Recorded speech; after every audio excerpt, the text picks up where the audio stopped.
ඩුබායිහි සැඟව සිටියේදී අත්අඩංගුවට ගැනුණු සංවිධානාත්මක අපරාධකරුවන් දෙදෙනෙකු සහ මුදල් වංචාවක විමර්ශන සඳහා අවශ්‍යව සිටි කාන්තාවක් විශේෂ පොලිස් නිලධාරීන්වරුන් පිරිසක් විසින් අත්අඩංගුවට ගෙන අද 16 දින අලුයම කටුනායක ගුවන්තොටුපළ වෙත රැගෙන එනු ලැබුණා.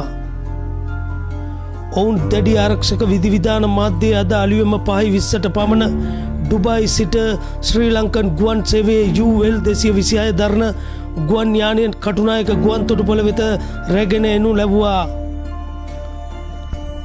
ඔවුන් අතර 52 හැවිරිදි රවින් චමින්ද වීරසිංහ නොහොත් පුංචා නැමැති එල්පිටිය උරගා ප්‍රදේශයේ පදිංචිකරුවෙක් සහ කිරි එල් දෙනියගේ දොන් රසික සංජීව කුමාර නොහොත් චූටි මල්ලි නැමැත්තා වන අතර ඔහු කඳාන ප්‍රදේශයේ පදිංචි 30 හැවිරිදි වියේ පසු වන්නකි.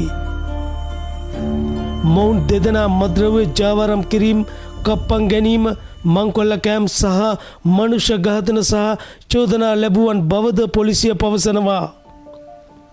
මීට අමතරව රජයේ මුදල් වංචා කිරීමක් සම්බන්ධ පොලිස් විමර්ශන සඳහා අත්‍යවශ්‍යව සිටි රත්මලාන ප්‍රදේශයේ පදිංචි 50 හැවිරිදි නිශාමනී ද සිල්වා නැමැති කාන්තාවක්ද අත්අඩංගුවට ගෙන කටුනායක ගුවන්තොටුපළ වුණා.